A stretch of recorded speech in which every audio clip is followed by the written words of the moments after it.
everybody. Thank you all for coming out. I'm William McCullough in the economics department, and it's my pleasure tonight to introduce to you Professor Matías Vernengo, who's going to be speaking on Latin America's crisis, the end of the commodity supercycle, and the return of neoliberalism. I should say that our event, apart from the economics program, is made possible by Keene State's Global Education Office and by the Class of 39 Fund, and we're very grateful for their support.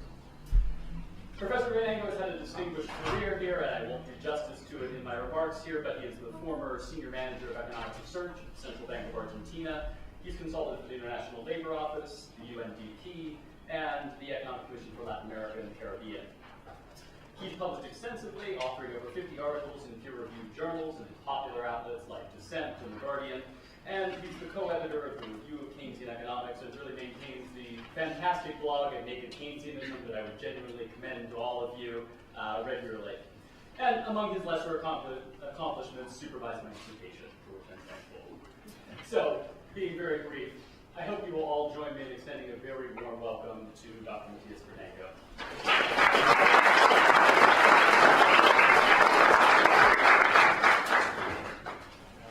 Thank you, Bill, for the kind introduction. I'm really thankful for the invitation to Bill and to Armand for organizing the conference, to Marie Duggan for hosting us. It's sort of a pleasure to be here. I'm going to talk about a topic that is sort of arcane, and I'll try to make it interesting and comprehensible. So you'll tell me if I accomplish that at the end. I'm leaving enough time so that you have opportunity to ask me questions and make it sort of more lively and more of a debate. I will have a PowerPoint, and Lord Acton famously said that power corrupts and PowerPoint corrupts pointlessly. And so I will have that. It does help. I'll have some figures. It's what I'm going to talk is mostly my views of the current situation in Latin America. So this is just a few things that I can show you some data. That doesn't prove really anything what I'm going to say, but it sort of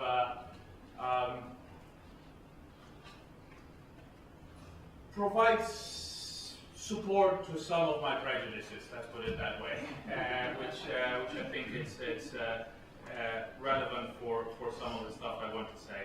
So, first of all, what is this crisis? I mean, let me first tell you, so what I think I'm going to do, and maybe, I should say this. So the University of Utah, where, Bill did his PhD and where I was for about 10 years, they host this really important lecture called the Tanner Lectures.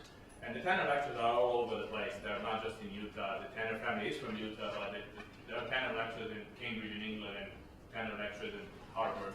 And they invited, when I was there in Utah, this Brazilian photographer called Sebastião Salgado, which most of you probably, some of you maybe I've seen some ascending, heads, but most of you probably never heard of him. But he's a very well-known photographer of social photography to a great extent, and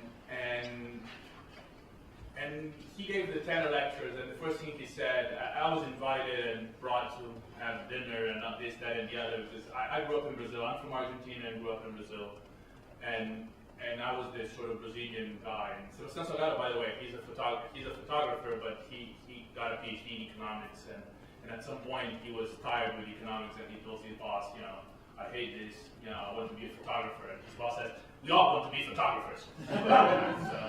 But anyway, the point is, he says, first thing he says is, I'm going to improvise. And I said, oh, that's a Latin American disease. We don't prepare. We just improvise. So I did prepare, but really I'm going to improvise. So, and the point, his lecture was wonderful. I mean, the first 15 minutes when he talked was horrible. He shouldn't have done that. And then he shows the pictures, and those were awesome. And really, that's where his improvisation was good. So I hope that my improvisation is sort of good too, in a sense. Certainly not at that. So what I want to do, but I'm going to probably get off the script a little bit, is sort of give you a sense of what happened over the last, I think I say 10 years, but over the 2000s, that's fair enough. which you may not know what happened in Latin America in the 2000s. So there was a big boom, and we grew quite a bit, and that was associated to the sort of big increase in the price of commodities. So when oil prices went up, countries like Venezuela did well. When the price of soybean went up, countries like Argentina and Brazil did well. When the price of iron ore and copper went up, Brazil and Chile did well, and so on and so forth. So the prices of commodities have been sort of an important thing, and many people think that the role of China in that was sort of important. And so I want to discuss a little bit of what happened during that period, the so-called period of the commodity boom. Then I want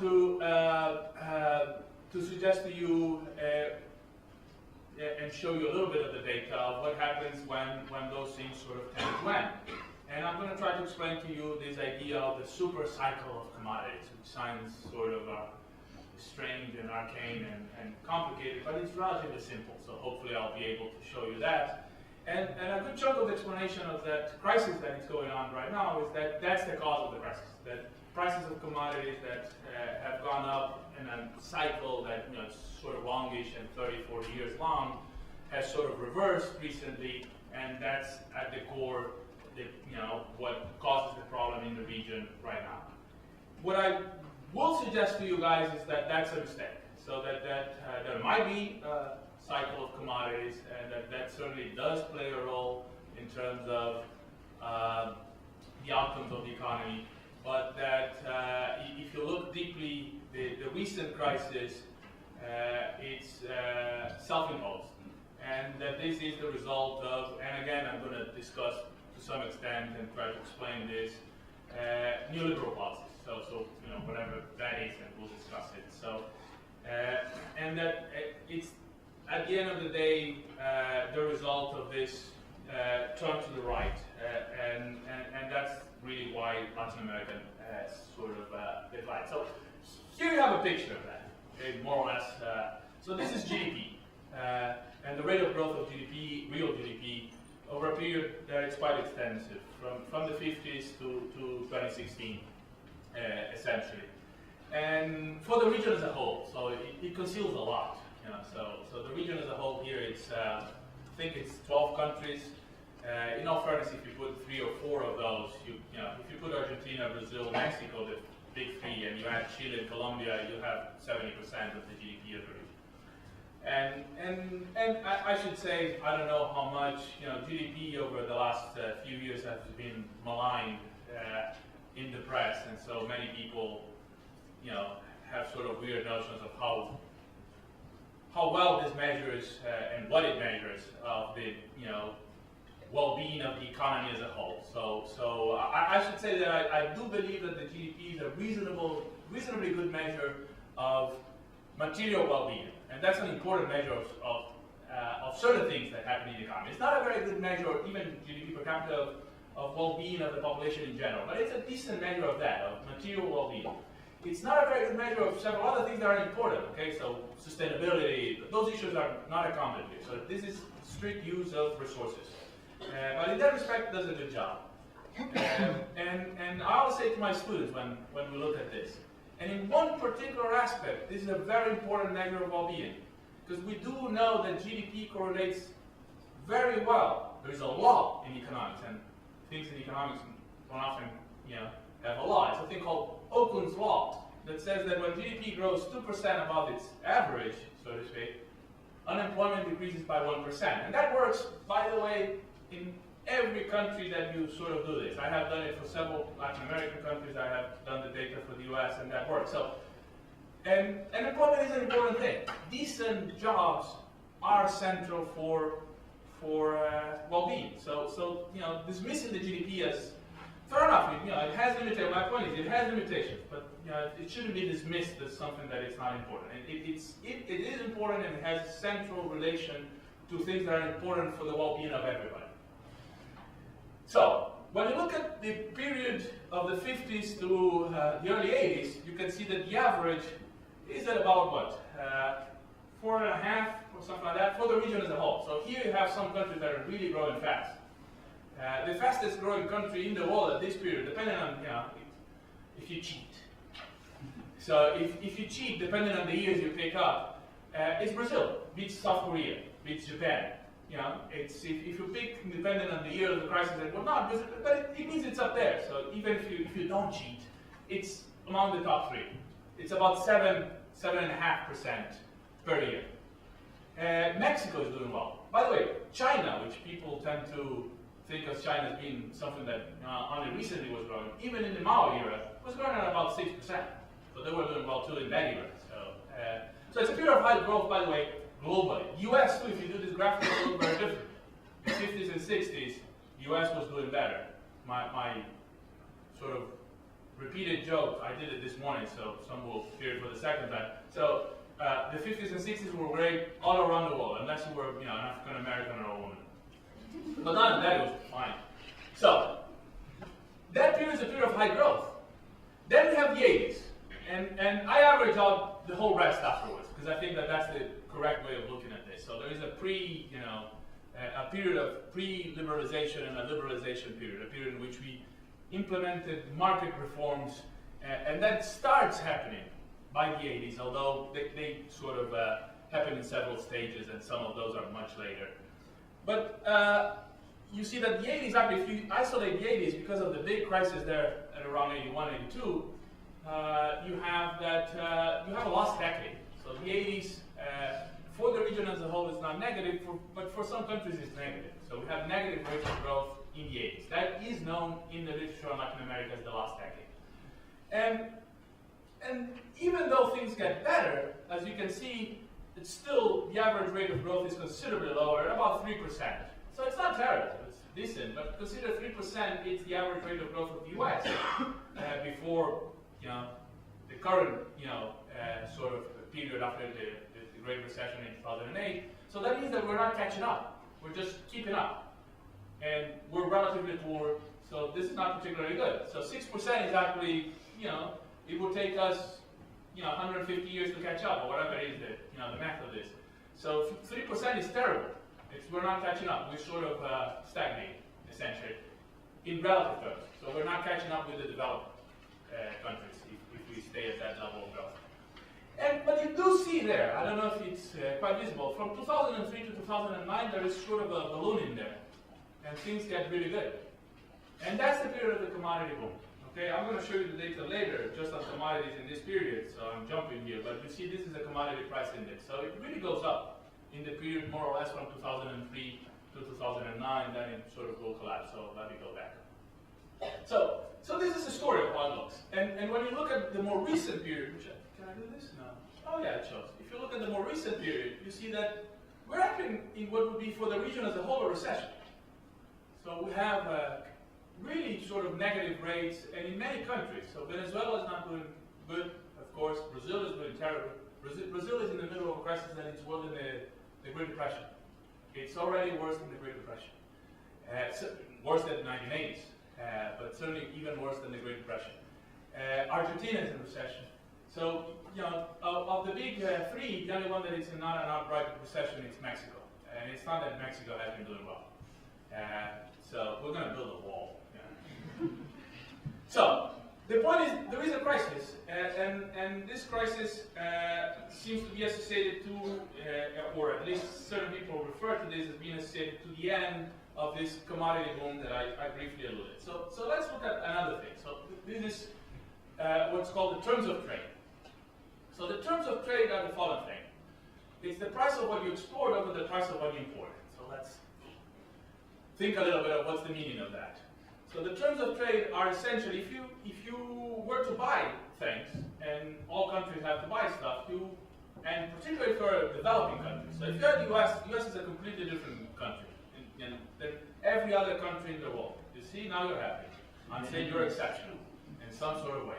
So the US has the dollar, but every other country has to import stuff using dollars. That's why 60% of the world reserves are in dollars. Most of the trade invoicing is done in dollars. That's, if China and Mexico trade, they do it in dollars. And so the thing is, you need dollars to buy the other stuff. So if the price of your commodities, the stuff you produce, not necessarily commodities, if the price that what you produce, your exports, falls with respect to the the price of the stuff you import, and you start having problems in your balance of payments, so you're exporting less than you import, you start having problems. So what this shows is, only from the 80s onwards, because it's where it's correlated, so that's how economists do it. We show you only the data we want. The joke. Why are you looking over here? You lost the keys. The economist lost the keys. He's looking over here and says, why are you looking over there? You lost it there? No, because the light is there. So that's essentially how we do it. So I'm showing you the period in which there seems to be, even visually, when you look particularly over the last years, look at this. Here it's more or less. I mean, it falls a little bit. It doesn't. It falls a lot. But over here, look at this. It seems to track very well. And if you do the statistical stuff, it's there. So it seems that as we get closer and closer, the correlation between the terms of trade and the rate of growth. So I don't know which one is orange and which one is red, but the GDP one, which is one of those, seems to be highly correlated with the terms of trade. I think that the GDP is the red one. No, it's the orange one. So basically, it's just the same graph here, part of it, but in a different sort of. So what you have here is that people that suggest that the problem in Latin America is that growth has sort of slowed down because the price of the stuff we export, those things I told you, copper, iron ore, oil, soybean, and I may be missing something that it's important. I mean, at the end of the day, I should say this. The exports of Latin America for the rest of the world, not within Latin America, they're dominated essentially by like 5-6 products, okay? And so they're essentially commodities, so these are prices that fluctuate a lot in international markets. As I always say, and again, you have no reason to know that, so I should have said this before, there are two sorts of things that we export really. One of those are commodities, so are those products that I said, and they go mostly to a few countries. So it's China, the US, and a few countries in Europe. That's essentially it. That's the bulk of it. Some countries don't participate at all in this. So it's 5 countries. There's this 5 countries that I told you. So the rest does what? We export people in 2 different ways. So there's actually immigration, which now has been reduced from Mexico. It's actually quite small. And the other thing is we export it indirectly, so it's maquilas. So instead of exporting the people crossing the border, what we do is we have cheap labor. So the companies cross the border. So that's the other thing. So that's not just Mexico. That's also for Central America. So there are 2 different models. Central America and Mexico tend to export more people. So Mexico still exports oil, but then a lot of that is cars and things like that. So the capital has crossed the border to use the labor over there. So it's still cheap labor that we're exporting.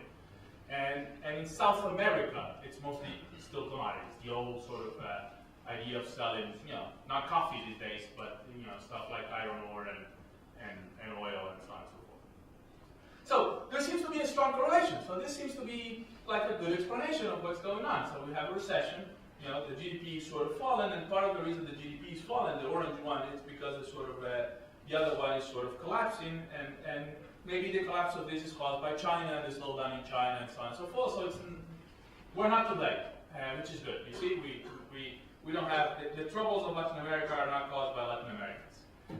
So let's try to go deeper into this sort of notion that we haven't caused this. So there is this idea of the super cycle. And I should say this comes from the work of a really important Latin American economist called Jose Antonio Campo. So Jose Antonio is these days at Columbia University, but he used to be he was the chairman, he was the, what's the name of the position? The Secretary General of the Economic Commission for Latin America and the Caribbean, and then he was the Undersecretary for Economic Affairs at the UN in New York. So he was the second highest ranking sort of person, so to speak, at UN. And there's a long tradition in Latin America looking at this. Okay, so maybe some of you have heard, if you were in Armand's course, you certainly heard the story of Krabbe-Singer's hypothesis. So this was the notion that over time, long periods, and again I'm going to show you, well, it's here, I think. So if you look at the upper part of this graph, so this part over here, what you have is, it's a it's the non-oil it's the price of non-oil commodities. So exclude oil fluctuates a lot and has other sort of political things going on.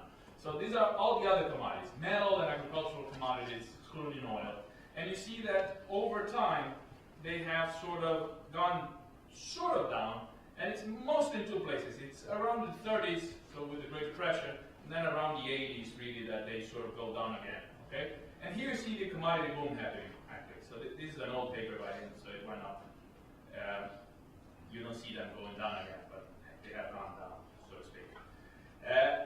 So what you see is that there is sort of a trend, and Previch back when in the 1940s suggested that that's a problem. So if you keep producing commodities, you'll get in trouble.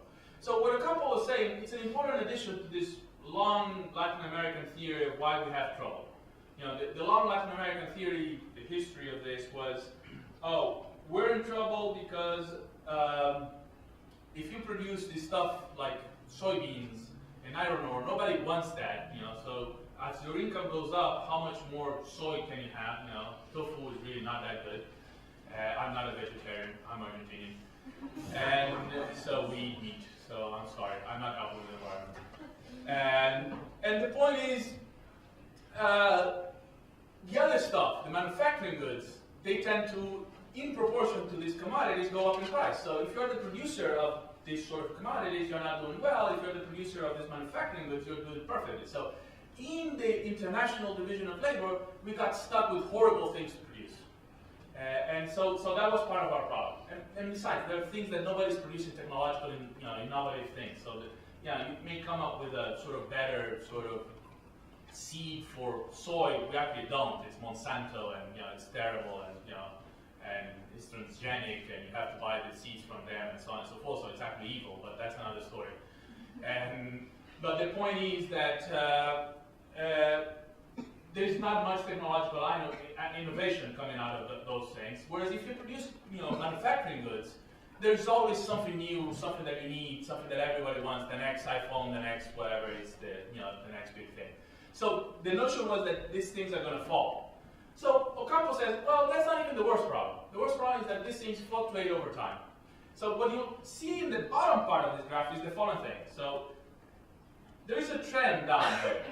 So this is, as if we got that trend and we get just a fluctuation around this trend. So what you see, the distance between the actual one and this trend is what you see here. This is the trend. So we linearize this trend here. It's flat now, and you see the variation of it. And what he does is he smooths out that thing, and what you get is this sort of cycle. And he suggests that this looks like a cycle of 30 to 40 years in which the prices of commodities have gone up and down. And that you can sort of suggest that the good phases in economic development and the bad phases in economic development in Latin America are associated to this cycle. And Jose Antonio is a friend, and I respect him a lot, and we could actually have a discussion at the end of whether there is a cycle here or not. I personally, I think cycles are in the eye of the beholder, apparently, like beauty. So I don't see a cycle here. I see noise, but maybe I'm wrong. But let's say you do have a cycle. The point is, he was making, this was before is that prices of commodities are going to fall, and he was right. And that this signals trouble for Latin America. And so that we're going to see a crisis, and that crisis is associated to an inevitable downtrend in the long cycle of the prices of commodities. That this is not sustainable, and eventually it's going to collapse. And there are lots of theories that connect to this. So this is not disconnected from other discussions in economics, I should say, that think of cycles in very long sort of tradition, terms and whatnot. The long cycles have a long tradition in economics, respectable tradition. So, I'm not suggesting that there is nothing to that idea, but I would be more skeptical about them. In particular, this. Even if there are cycles, the notion that you can sort of reduce the good phases and the bad phases in Latin America to the mechanical results of what was going on in the prices of commodities. But we'll see about that in a second. So, what do I think that this sort of, clearly, by the way, so clearly the sort of upper part here of the so-called boom, commodity boom, this is the so-called commodity boom, which is a boom. You can see that the increase in the price of commodities is substantial, okay? It's substantial. And what he suggests is the upswing of a long cycle. And that's what we saw. So what did that do for Latin America? So here we have, for again, the same set of countries, whatever it was, 12 countries or so, and all the big ones are there. This is the current account. So the current account is essentially exports and imports, but you have also there some flows of capital. Okay, so it's essentially the payment of factor services. So interest rates and stuff like that are sort of there too. So this gets away from the capital flow. So if you have a deficit in your current account, you have to finance that in some way. So you have to have capital inflows, money coming from abroad, you have to borrow money, or you have to use your reserves of money. And if you don't have either, people are not lending you money, and you don't have reserves, you default. Okay, so you go bankrupt, and we're good at that in Latin America. So we sort of end up defaulting. So you can see that the 1980s, the period of, so it's not even here, so we have one in the 90s, so I'm sorry to say. So I was going to show here, the 80s actually you had surpluses. And I wanted to point this out for the following reason. Surpluses, people tend to think, and particularly I don't think the Donald, I don't know what's the right way of calling him, Mr. Trump, Orangito. I made an orange because, So the whole point is he has this sort of mercantilist notion, which is not completely incorrect, but one has to be more nuanced. There is a notion that surpluses are good and deficits are bad, and one has to be very careful about that. So the surpluses in Latin America in the 80s, so which you guys cannot see, they were associated to a recession. So the reason why we didn't have a deficit in the current account is we weren't importing stuff. Why? Because we weren't growing. Remember, we have negative rates of growth. So if you don't buy a thing, you cannot be in deficit. So that's not a good kind. In the 90s, when we recovered growth, we have a huge deficit. It gets really large. This is the share of exports. So think of this. It consumes 25% of your exports. So exports are the only source of dollars that you get. So a quarter of all the money you get goes to pay for your imports and the interest on your debts. That's quite a significant amount of money, okay, that it's sort of going here. And what the commodity boom does is that it generates a little surplus here. This is a good surplus. This surplus is not because of a recession. We're growing fast, and we still have a surplus. So what's the reason of this surplus over here? The price of commodities went up. So the price of oil really goes up, and what happens? So Chavez, that won the election in '98 in Venezuela, spent significant amounts of money in social transfers for the relatively poor. You go into Brazil, and they spend significant amounts on a program called the Bolsa Familia that gives money to people that are impoverished. So if you have a kid in school, they give you small amounts of money. It's like $150, so it's not like it's serious money.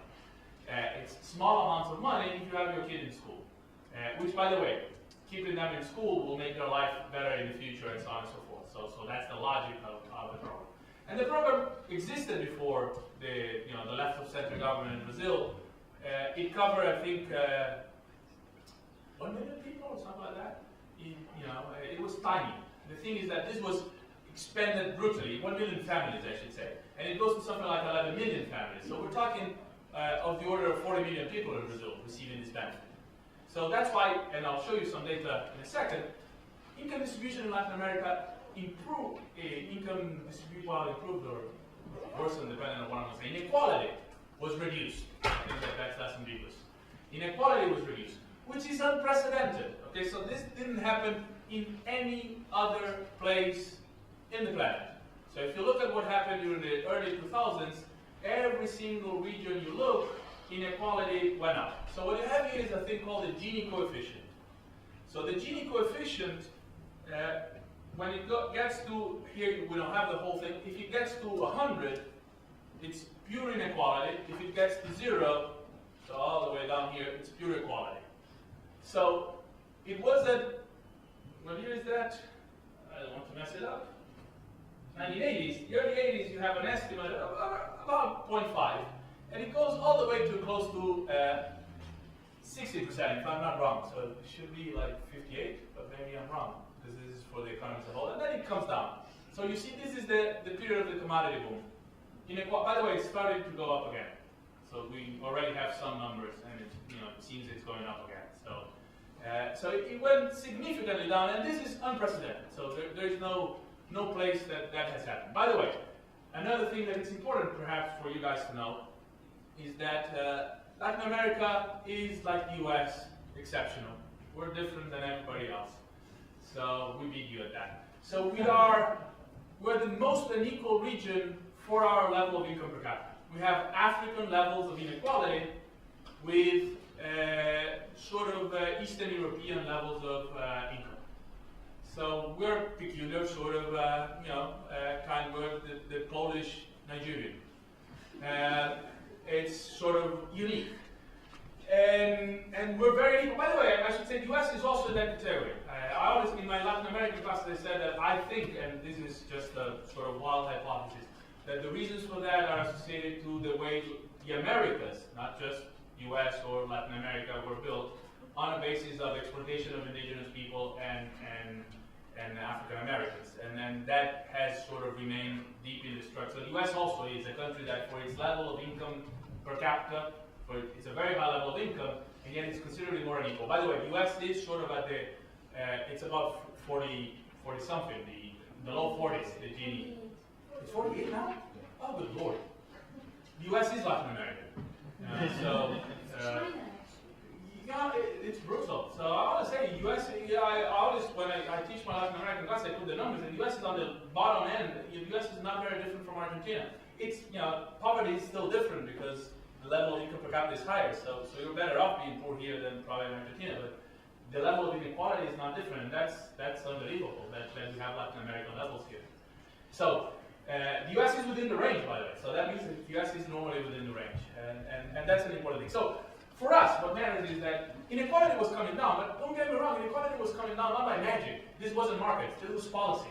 And it wasn't just policy, it was left-of-center governments that were doing the following thing.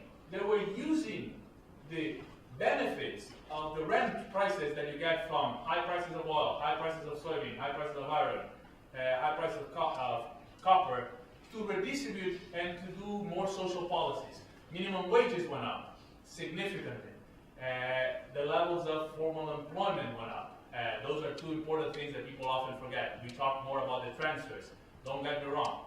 Two things that are important to generate well-being on a sustainable basis. Formal employment and higher wages, and those were important. So the labor markets were actually tighter. That's not the case in the US. That's why we have a lot of backlash. And somebody said that Bernie Sanders was in this room giving a talk, I suppose, 2 years ago. So part of that story and of Mr. Trump are associated to that exactly, that the labor market has not been in this country. So this is relevant also because there's a story here that it's about the US too. It's similar to the story of the US. So inequality went down. So what is this thing, the end of the commodity boom? So here what I want to sort of impress upon you is the following thing. So clearly the prices of commodities had sort of gone down, okay? And the conventional interpretation is one that I also absolutely not comfortable with. So if you believe the traditional story of what led to this sort of rise of the price of commodities is essentially, I had a teacher back at the new school that used to say the following thing, Ed Nell, so I should quote him on this. I suppose it's apropos that I have a glass of wine, so that's for Ed. Ed used to say the following thing. If you have a question, this was 20-something years ago, so Ed used to say the following thing. If you have a question about globalization and you don't know the answer, you should say always, the answer these days. You used to say back in the late 19th century, it should have been US, your answer. But right now, your answer should be China. Because, 1/3 of the times you'll be right if you say China. So China tends to be a good answer for almost anything. So a lot of people say China is what's behind this. There's a huge demand of all of these commodities by China, and that put pressure on prices, so the demand increased and the prices went up. Seems reasonable. When you do the math on this, it turns out that China has very small demand of oil. It has not affected the price of oil at all. The price of oil has very little to do with what the Chinese demand is. There's lots of speculation in financial markets. There is stuff that OPEC does. There is war here, war there. The effect, if that was true, the Canadian exchange rate would be explained. You guys should know. You know, you're here living in Canada. I should have said that I'm very glad to be in Canada, in a country that has a wonderful prime minister. Your maple syrup is great. So the point of this is, price of oil is not explained by China. We know that. The price of agricultural commodities too is not affected by China. Why? Because China's demand of overall proportion, even if Chinese demand increases significantly, and it did, it doesn't affect prices because it's too small an increase. The only commodities that China plausibly has an effect is metal commodities. And there are lots of studies that show that. So I don't know. China had an impact. Copper, China had an impact. They're gushing crazy numbers. They're gushing 50% of the demand of some of these commodities. Mind you, you know who also gushes brutal amounts of these commodities? Goldman Sachs. So if you look at the stocks of copper, Goldman Sachs is huge amounts. And so all of these commodities are financialized. And the variation of a lot of this is associated to financial markets. It has little to do with actual movement in real economies. But China did have some impact on this. So I'm not saying China did have zero impact. But perhaps, and even exaggerated, it's less than a third of the impact. So it's just one type of commodity and not that much. So what's happening here, and again, lots of people tend to think, well, China slowed down, and you see this thing is going down. But actually, when you look at this, it starts really with, there is a big dip with the crisis, and that goes with the financial crisis, you see, and then it recovers. No economy recovered like the price of those commodities. So that was pretty fast. That's, the stock market also recovered.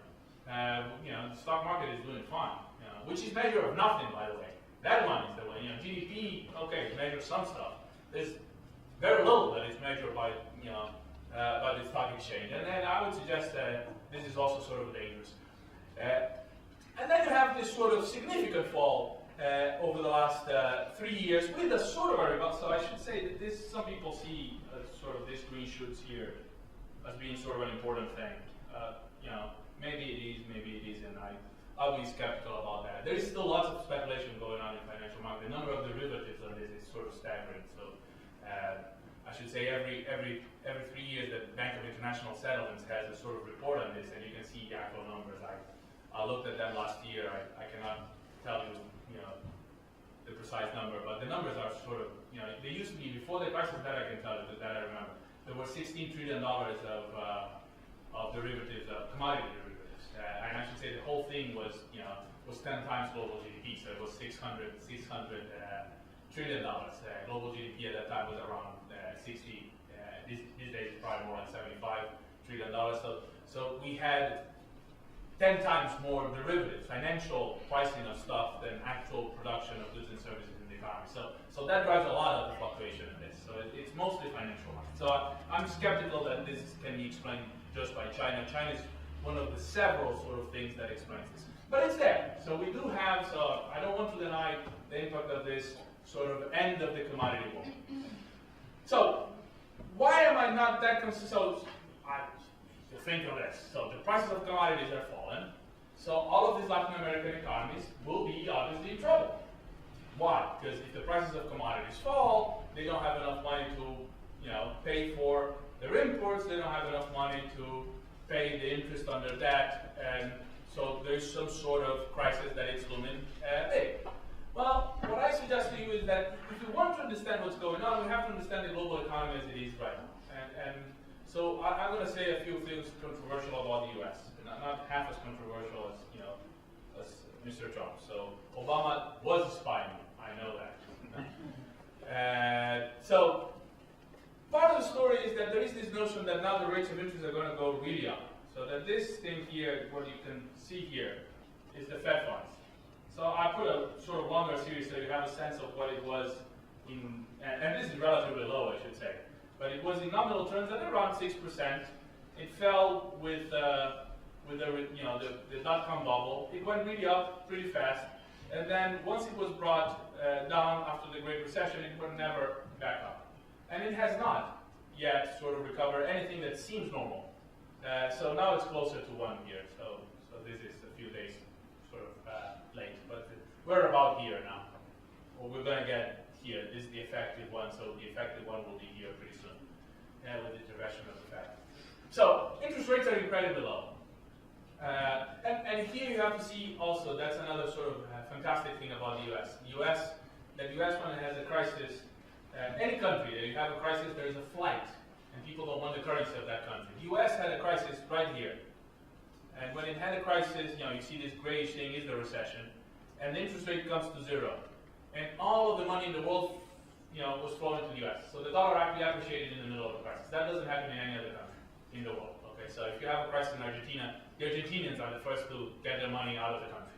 So they buy dollars and send it somewhere else, the US or the Cayman Islands. Our president was in the Panama Papers, so there you go. He sent his money to Panama.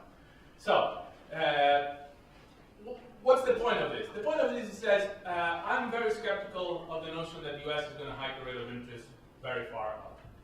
I think we are going to have, for the next 4 years, no matter what Trump does, a relatively low rate of interest. If we don't, I think it's a huge mistake and we're going to have a catastrophe. But I don't think that's going to happen. I think they're going to be afraid. So my guess is that we are in a situation that is different and that interest rates will remain low. And will remain low because the situation in the US, but more importantly, the situation around the world, particularly in Europe, remains very problematic. And they're not going to, it's only in the last few years that the US, when they make decisions about monetary policy, they start looking at the global economy. And so, why do we care about it? So we're talking about Latin America, and all of a sudden, in terms of trade, inequality, the current account, and all of a sudden the Fed, funds rate. So what is this thing doing here? The thing is that no Latin American country has had, in the last 10 years or so, any difficulty in financing these current account deficits. These current account deficits are fine. Brazil accumulated, and Brazil has about $300 billion in reserves. None of those, Brazil had even only 2-3 years of surpluses. So how does Brazil accumulate reserves? Because the interest rate in Brazil is very high, and so many people go put money in Brazil, because if you put money in Brazil, you get very high remuneration, and if you park it here in the US, you get nothing. So that's how Brazil accumulated reserves. So the fact that the US and the advanced economies in Europe are in a troublesome situation implies that, surprisingly, we have a very soft international situation in terms of borrowing money. I'm not saying it's not dangerous. I'm not saying you should borrow money. I'm not saying that that's a good idea. What I'm saying is it's not a problem.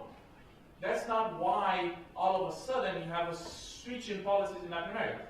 More than you think, Argentina, after 14 years of dealing with the vulture funds, so the funds that bought Argentinian debt when Argentina defaulted in 2002 at a penny on the dollar, and went to a New York court and asked for the full payment, and the Argentinian government, this one I should say, finally acquiesced and paid, making them billions of dollars. By the way, the guy of the fund is Paul Singer. He was the main backer of Marco Rubio. So in the Republican primaries. So Argentina has now settled. So after 15 years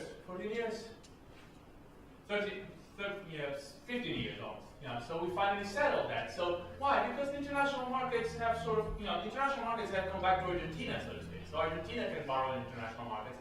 That's how much the international markets have eased. By the way, I do think, and we can talk about that in the Q&A, that it's a bad idea to do this. My point is, there is no restriction at this point.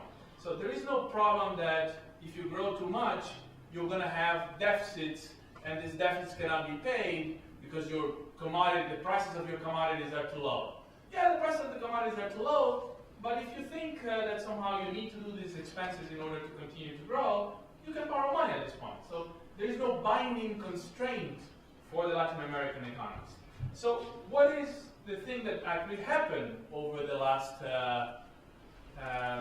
2-3 years in Latin America that has sort of significantly changed the environment? And it's the reversal of what had happened back in the early 2000s, late 1990s, early 2000s. So if the early 2000s saw a period in which left-of-center governments sort of won elections all throughout the continent, probably the exception would be Mexico, I should say Mexico, at any rate, at least had for once a president that was not from the the revolutionary institution. So there was some sort of hope that Mexico was becoming more democratic at least, but certainly not a left of center government in Mexico. But that sort of wave of left of center governments that did affect the policy outcomes. That's why I have this in here to you guys, to show you that inequality in the US, even when we had left of center governments, did not change significantly. Inequality continued to go up. So this did change in Latin America, and this is clearly correlated to the left of center governments. So what happened is that, those governments have either lost elections, sometimes, clean elections. They have won elections, but have been severely weakened. I should say that if I ask you what was the last thing Obama did, many while he was in government, was the pardoning of this guy that was forever in prison, and that was a decent thing to do. But also among the list of things he did was he put Venezuela again in the list of countries that endanger American security. And you may have, and I'm more than willing to discuss the problems with the Chavez and Maduro administration. I'm not suggesting that they're flawless by no means. But the notion that they're a threat to the U.S. is preposterous. And so the fact that they were put in that list is sort of damaging, I think, for Obama's reputation and his policies for Latin America. Also, I should say there was a coup in Brazil, a new kind of coup, something that it's not without precedent these days, but it's a mediatic sort of judicial coup that certainly had some support from at least Mark Weisbrot has sort of raised that point, that there is, Mark Weisbrot is a specialist on Latin American issues, I should say, that has been an advisor to several of the governments in the region. Suggests that the U.S. has had some sort of a hand in terms of the spread of information that led to that coup in Brazil. So what you have, forget these things, is a switch in the region for policies that have imposed the same sort of policies that have been imposed all over the world. Okay, so even in the U.S., policies that are essentially austerity. So we're going to spend less. 2 years ago, if you go to my blog, Naked Keynesianism, so you'll see it's in Spanish. But there is a talk I gave in Argentina, exactly what I thought. It was right after Macri, the current president of Argentina, was elected. And he promised we're going to have growth, we're going to devalue the currency, we're going to do fiscal adjustment, and we're going to have lots of growth and no inflation. And I suggested, no, that's not even right. And, he doesn't even know what he's doing, but his economists do. And what they want to do is get more inflation, because that's the way to bring real wages down. And they want a good old recession, because that's also the way of weakening the labor force. So I do hope that that's not what's going to happen in the U.S. I'm starting to get more and more afraid that the budget that we got says nothing about the big spending in infrastructure, which, by the way, I think it would have been good. Not the wall, but spending in infrastructure would have been good. I haven't seen anything that suggests that the kinds of policies related to trade, which contesting some of the trade policies might be a good idea, are going to generate any sort of increase in manufacturing jobs. And I do see some idea that a little bit, not much because they can't do it, monetary tightening. So I'm afraid what may happen in the U.S. So the U.S. seems that also maybe moving, contrary to what people think, into sort of a strengthening of the neoliberal version. And why do I say this? And let me try to conclude, because I'm getting to more than 50 minutes and I'm probably talking too much. So I want to give you some time to have a conversation. But why I say this is that part of the problems of what happened in Latin America are stated to the very structure of these left-of-center governments that we have. We have left-of-center governments that, for the most part, remain committed to certain things that are neoliberal. So what is this word neoliberal? So the history of neoliberalism goes back to the 1930s, to the New Deal. So it's the people that lost in the New Deal and they thought that, this evil government that comes to sort of help the poor is going to generate what? A backlash against the entrepreneurs. So think of, I don't know how many of you read Ayn Rand. If you did, forget about it. It's really, you shouldn't have done that. That's a mistake. Everybody commits mistakes. So it's a youthful mistake. So that's okay. So red and red, it's that sort of notion. You know, they're going to run because the entrepreneurs are going to run because they don't have the right incentives to do the right thing and that kind of stuff. Okay, so that's what somebody like Reagan say that Medicare, socialized medicine, would destroy the country and would lead to you know, communism and authoritarianism and so on and so forth. That's actually in those books. Hayek's great book, The Road to Serfdom, is basically to say if you start to have some social program, you end up with fascism, which is patently idiotic. I mean, there's no other word for that. It's idiotic. It's simply wrong. We know by the evidence. Lots of countries, but Sweden is not an autocracy. They're fine. They're democratic, and they have lots of social programs. So that's stupid. Let's forget about it. He's just that. You know, it's a terrible book by somebody that doesn't know what he was talking about. That it's. You know, and I don't say this with.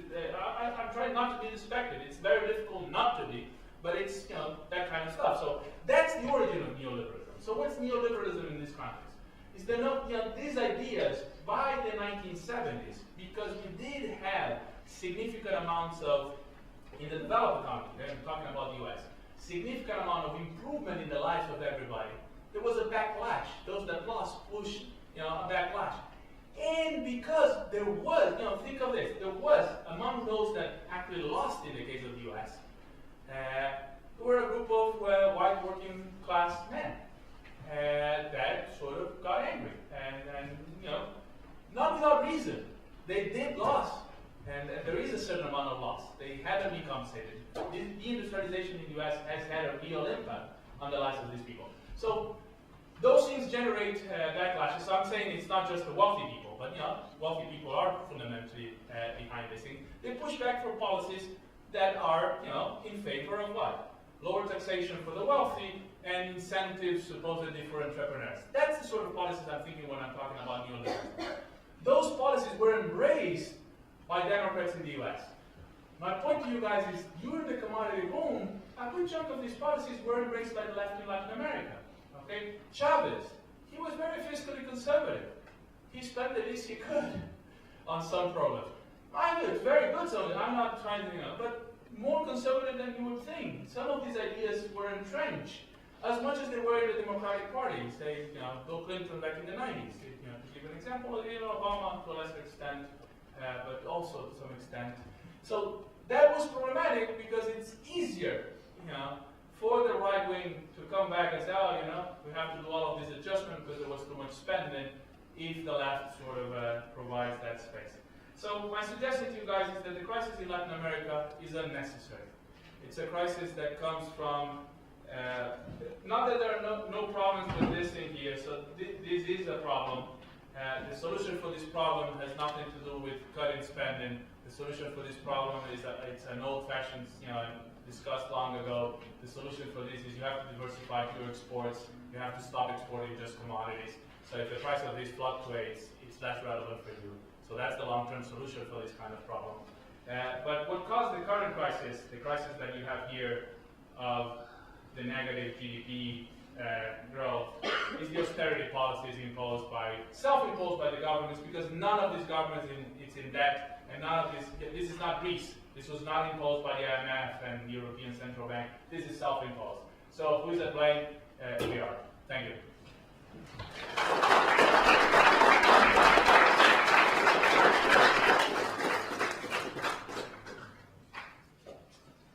So we'll have a few moments for questions if anybody has them. Hopefully I didn't frighten you. I'm a happy drunk. I'm not angry. Some people get really angry. What are you talking about? Shut up. I'm sort of nice.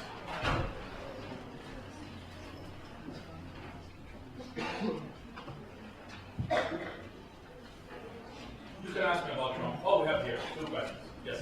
I'm wondering, so like as trade with Cuba increases, how do you think that's gonna start to affect the rest of like Latin American commodities? Have we accumulated a few? You touched upon how China was not a significant cause to the crash of all commodities. I was wondering if you had any ideas what was the cause in specific. Oh. Anybody else? Okay, so I'll start with this too. You have one? Yeah. The corn also have an impact? Obviously, Brazil and their economy. That's Corn, you mean? Yes. Okay. That's kind of like that. Okay. Oh, yeah. So, if you appreciate Chavez and the following government's policies regarding redistribution so much, could you tell us briefly what is going on in Venezuela right now? I can try. I mean, something must have been done which led to this result. That's yes. Well, thank you for your talk, first of all. So, you know, when we talk about Latin America, we're talking about many different historical and political contexts, many different countries, and it seems that that could just create many challenges for this kind of an analysis. So, obviously, we don't see a single move to the left or a single move to the right. We have some variation. We have Evo Morales in Bolivia, Correa in Ecuador, Michelle Bachelet in Chile, while Macri wins in Argentina. So this great variation, I'm just wondering to what degree that causes some challenge for analysis, and what kinds of insights you can share in terms of these different variations. Sure. Well, that's a fair question. So let me try to get to this and see if we have one. So trade with Cuba, and that's an important thing, isn't it? Cuba is sort of a very sort of important cake. It's tiny and it's so important, looms so big. I would say it's amazing how the Cuban things distort almost anything of American perception of Latin America.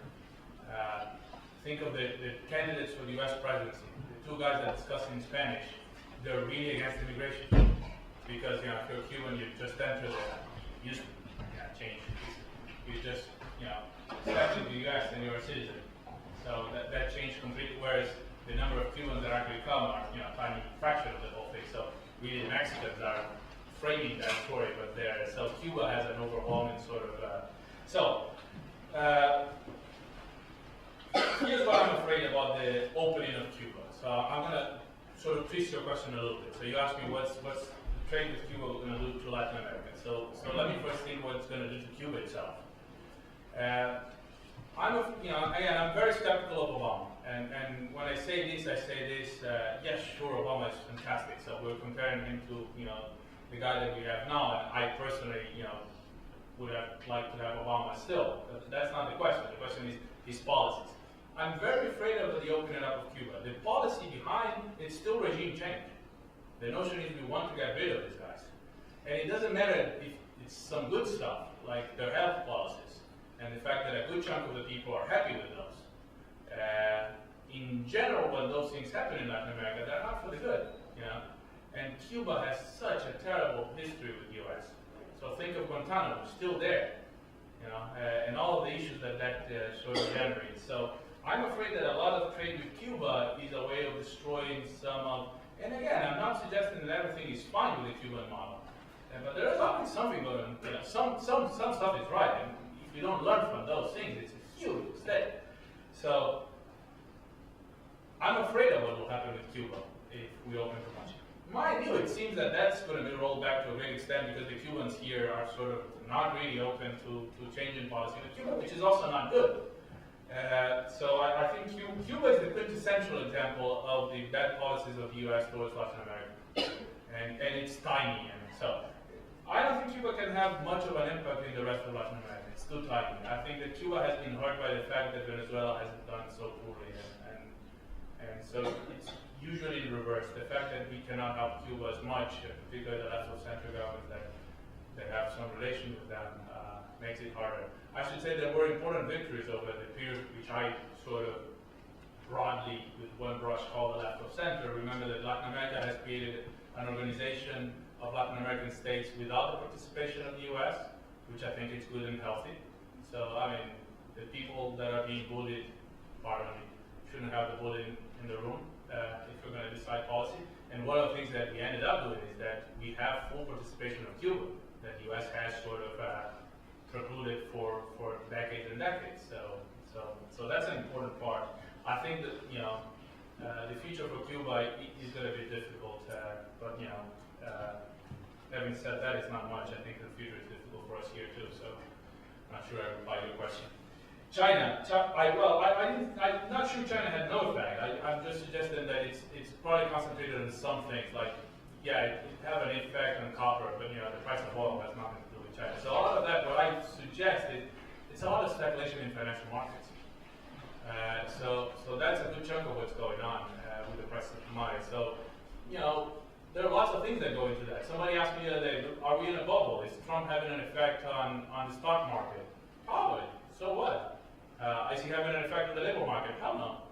So on the real stuff, he had no impact. The labor market continues to grow at more or less what it was, 200,000 jobs per month we're generating.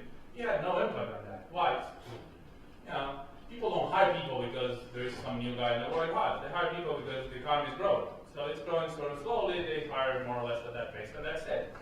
So yeah, commodities, like any sort of asset, they have values that, you know, news sort of affect them. So, oh, there's going to be a bad crop of something that affects you, but you know, that's part of the story. You know, so it's essentially, they have become, the commodity markets have become essentially financial markets. So the lack of regulation of financial markets has spread into this thing with negative impacts on Latin America. Is not a, you know, of the countries that get affected by the price of commodities fluctuating, we're not the worst. There are some countries in Latin America that still have a negative impact if you import food stuff. So if you consider Haiti, you know, part of, you know, sometimes the Caribbean, and particularly the non-Spanish speaking Caribbean, is not seen as Latin American. Haiti, in my view, is sort of Latin American, but they don't produce a good chunk of the food stuff, so the fluctuation of the price of rice affects them severely. So, and they may have, you know, famine and invade and so on and so forth. So it affects several countries. So that would be my sort of, I haven't seen anything more sophisticated on the causes of, the actual causes, but I have seen some studies on the impact of China, and it tends to be, again, essentially for some commodities. I cannot, you know, Brazil is, I'm not sure if it's a big exporter of corn, and, you know, soybean, oh, for ethanol, sure, yeah, but a good chunk of the ethanol is actually consumed locally, so, and it comes, most of our ethanol comes actually from sugarcane in Brazil, so, the vast majority actually, so I would be surprised if that had some sort of impact in terms of, so in the case of Brazil, if it affects something, it's sugar, but I don't think, because we're not a big producer of sugar, we haven't been, I mean, in a long, long while, so Brazil has switched, and sugar is not something that affects, you know, something that's more essential like corn.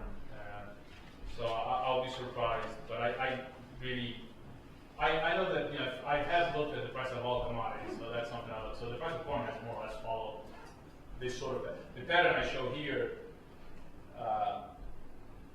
it's more or less followed by all. The difference is that some move more, so it's how much they move, okay? So that's the big difference, but they all have co-moved, so to speak.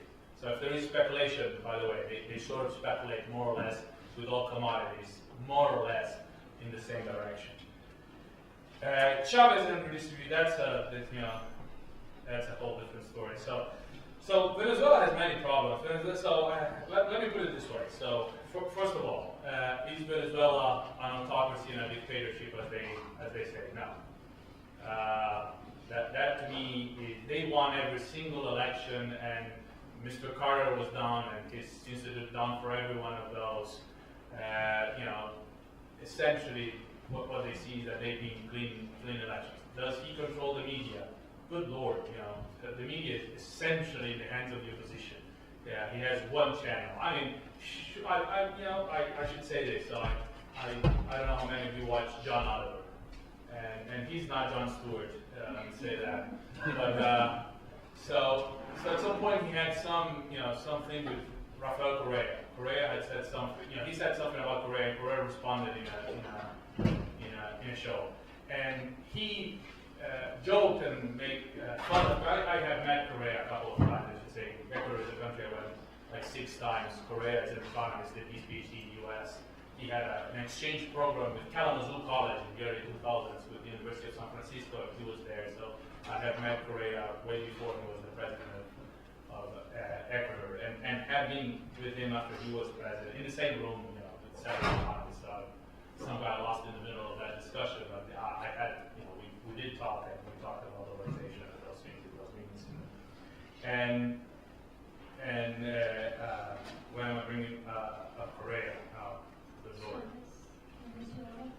Yeah, but I should have blanked. I was going to say something about the media. Oh yeah, John Oliver. Sorry. So what John Oliver said, when it broke fun, because this guy, who is this guy? The president of Ecuador, decided this comedy show on HBO. The thing that he doesn't understand is that if you are a comedy show on HBO in the United States, everybody in Latin America is watching you. You do have HBO, buddy. Yeah, Netflix too. People have iPhones. So the point is, the middle class and the upper classes in Latin America watch that, and it has an impact. Not responding implies that you have a backlash in your country. So that idiot has an impact, and and he's a little British sort of imperialist without knowing that thinks he has no impact. So I have a word for that, but we cannot publish it, so it's being filmed. So he replied. So the point is, the media has an impact even in the US. Yes, sure, they do things that seem unreasonable. So there's lots of stuff that seems unreasonable. So when you look at the lack of, for example, food, which is, I think, so first of all, I don't think it's lack of democracy in Venezuela. When you look at the lack of food, so I'm going into the glaring things that they show, okay, and then say something about the economy. The glaring things, the other glaring thing is the lack of food. And there are lots of blogs. I have posted this on my blog. I don't think I have the internet here, but I have posted on this. If you want, you can go there.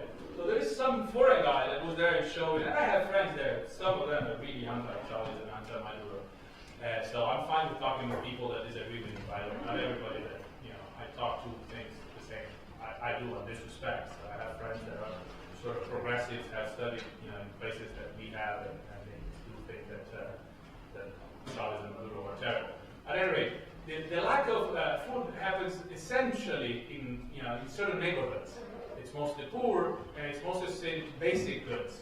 And those can be pulled by corporations that are trying to actually bring the government down. So this is not lack of this is a political decision to sort of reduce the supply of certain things to create problems. Mind you, that happens naturally when you have very high inflation.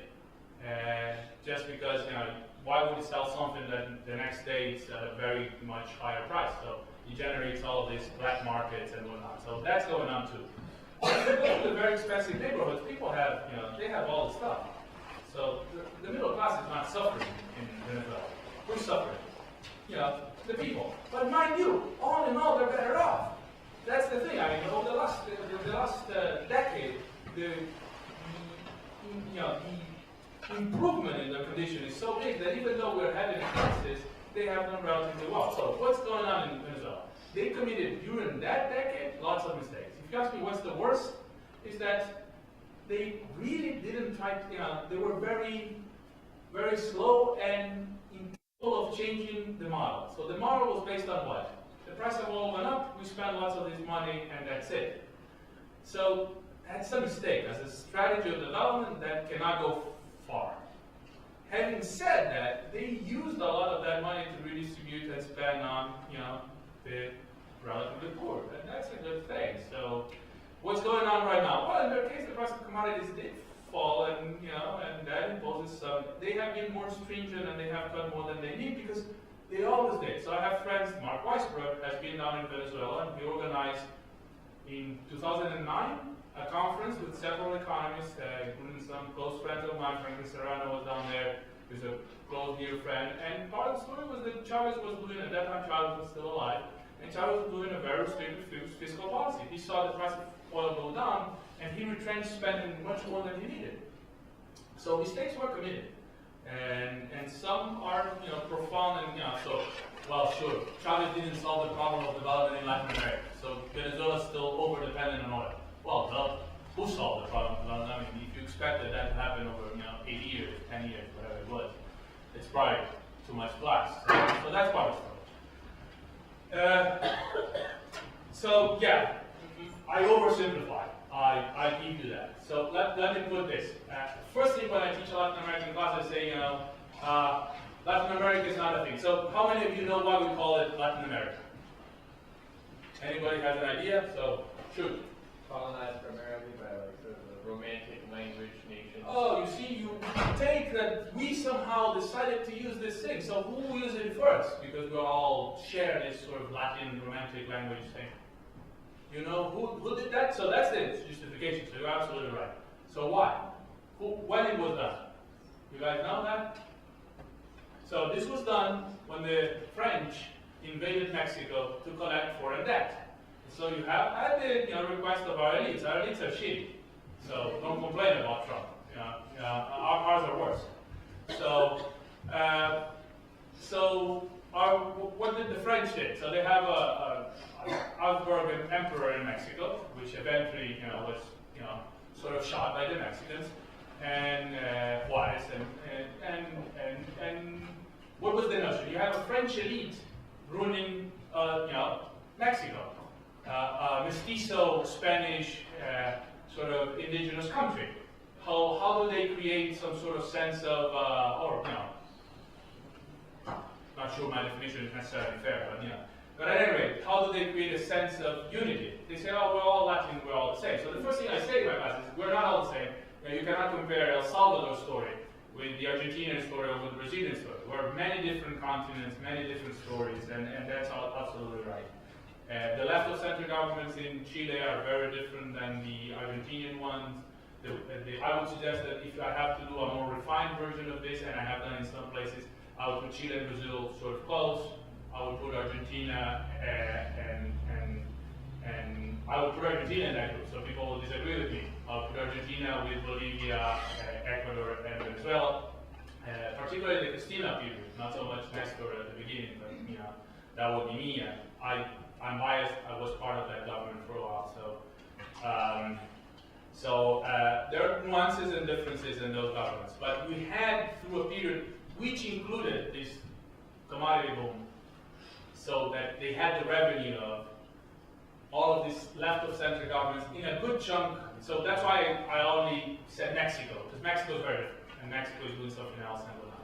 But you have in South America a good chunk of the continent in the hands of left of center governments, all of a sudden with higher revenue from the export of commodities, and they all did with varying degrees of commitment, policies to redistribute income coming from that, and I think that that's a fair generalization. Then what you have is, if you look at what's going on, because Chile had in between the first Bachelet, the second Bachelet, sort of and again, Chile is like Lula, there are issues about Lula and Dilma and in Brazil and how lefty they actually were and whatnot. So I've been very critical of that. So at the end of the day, I think it still is reasonable to suggest that at this point, that left of center moment has sort of vanished. So it's not just Macri and that Brazil you have Temer and that there's in Ecuador and in Peru you got Kuczynski. Is that also so Evo is going to be gone. So that doesn't mean that his movement is gone, but it's weakened. Korea is, well, it's gone. So his movement is still there, but and Maduro is in a very difficult situation. So I'm not sure how long it will sort of stay. So these governments are under attack. So even if they're not necessarily completely gone, I think that the moment is gone, and that's why I emphasize that all of them, even the most left of center, they had if you look at the backbone of their ideas, they didn't completely renege sort of neoliberal ideas. It's surprising how much of those ideas were part still of the. So it was to some extent. I'm going to say something horrible. They were to some extent our Clintons. They were, we accept neoliberal policies to a great extent. We accept a lot of that. They accepted the following notion. They accepted the notion that social policies are transfers, targeted programs. So the whole idea of universal social policies that any true socialist sort of or social democratic sort of person likes were out the window. So those were out the window, and so that even that moment is gone. That's my point. So I agree with you. I don't disagree. I think you're right. This is a brutal simplification. I think it catches something that is going on in the region. And the important thing I think I catch, maybe I'm wrong on that, and I'm more than open to hear your views on this, but my view is that this is not caused by the price of commodities. This is caused by policies.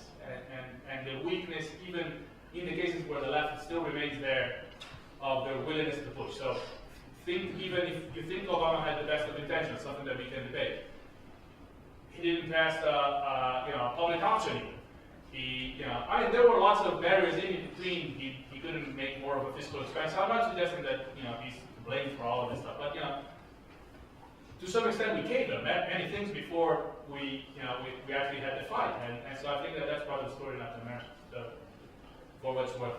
Thank you. Any other questions? I don't know. You guys are in control. It's 8:23, so I'm more than willing to reply some more questions. Yes. What sort of policies do you believe might help bring more stability to the region? Stability, you mean economic or you mean political? What do you mean by stability? More economic stability. Economic. Okay. So here's the thing about long-term stability. So this is an important thing. And what I want to say, I don't know exactly how you solve this. It's not difficult. I mean, if development was a simple thing, we would all be developed. So one thing is important. So if you export commodities, you're in trouble. Because they do fluctuate. They do fluctuate a lot. So even if they're wrong that this is a cycle, they're fluctuating a lot. So when they go down, they hurt you. So if your wages went up and down crazy, and sometimes you can buy stuff, sometimes you cannot buy stuff, you're in trouble. And sometimes this consumes, so when countries default is because normally, I mean, there's a simple rule of thumb. If you cannot pay your short-term obligations, meaning the interest on your debt consumes more than 100% of your exports, oops, we're broke. So, and that happens very so often. So if your income falls brutally and you don't have reserves, and that sometimes happens, you default. So first thing that you have to do is what? But this is an old thing. I mean, it's not like Latin Americans don't know this. Back in the 60s, there are papers writing on how we have to diversify exports. This afternoon, I was teaching at Morgan's class, and I said, Latin America exports a set of things that is very big. We export, we do important stuff. Brazil exports airplanes. If you travel here in the US, you have flown in Brazilian airplanes. If Argentina does satellites that geostatical satellites, so they keep in the same place above Earth. We have significant technological development done in-house in those countries, and you can go in Mexico, in every single country. And the peculiar thing about this, so we do know that if we pour money into those things, there are certain. So why don't we do more of that? Because it's very hard. Most of the, if you come, I was telling them. So if you do an airplane, China, when people think that China is going to be the next big developed country, China is doing airplanes too. You know what's the meaning of doing airplanes? They do it too. Who does the engine of the thing? It's an American company. There are 3 companies that do that. There are 3 companies that do the avionics. Why? Because the electronics for everything is dominated by 3 firms. So it's not like we're entering a world that is virgin and that there is no power relations and pre-existing corporations and whatnot. So to break through that and 300 years of capitalism, if you put it at 300, you can put it further depending on your views on this. It's complicated. So there's well-established sort of leadership in several of these sectors, and so it's a complicated thing. So even if you have a developmental state, if you have a state that is investing money and you have to do those things, still it's not going to completely solve this problem. So we're going to have recurring crises.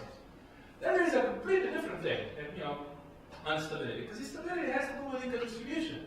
A lot of instability in this country is caused by increasing inequality.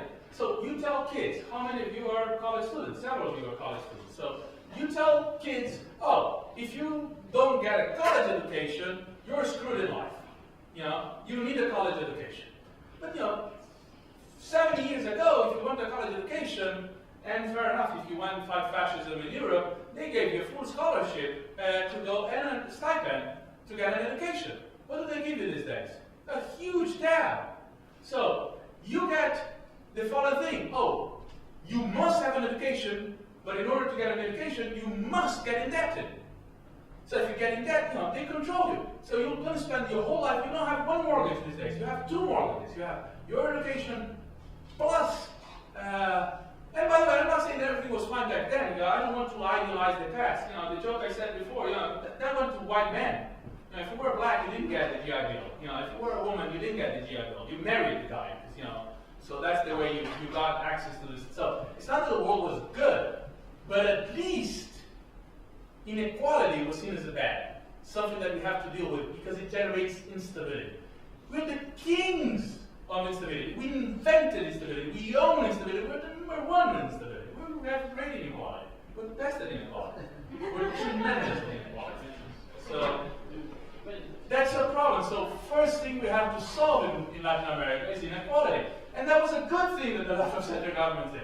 So with all my criticism, a lot of things that I think they did that, they were trying to reduce inequality. Wages in Argentina, to give you an example, and I don't have the figure here, but it's in my blog. Real wages in Argentina went back to almost the level of the 70s. That's unthinkable in the US. That has not happened. Not even close. So there's no Democratic president. Clinton didn't do that. Obama didn't do that. By the way, it's not happened by Congress, but and I'm not saying the minimum, the average wage. In Argentina, the average wage went back to those levels. So you know what's the meaning of that? The middle class has again, and it's not everybody, it's still pretty bad, and we have lots of problems, and the Indian president who wants to build a wall with Bolivia, and we have xenophobia and all of those things too in Argentina, but the reduction in inequality in that period created stability. So a combination of strong development policies by the government and greater equality would reduce the instability. It won't eliminate it. So the notion that we're going to be developed if we do those things, I think it's dangerous. By the way, it's not going to happen in China either. So it's not like there is a magic wand. The question is, are we here going to continue to have? It's going to be a developed country, but one in which everybody gets the fruits of the developed economy, or just a few. And that's part of the story, I think.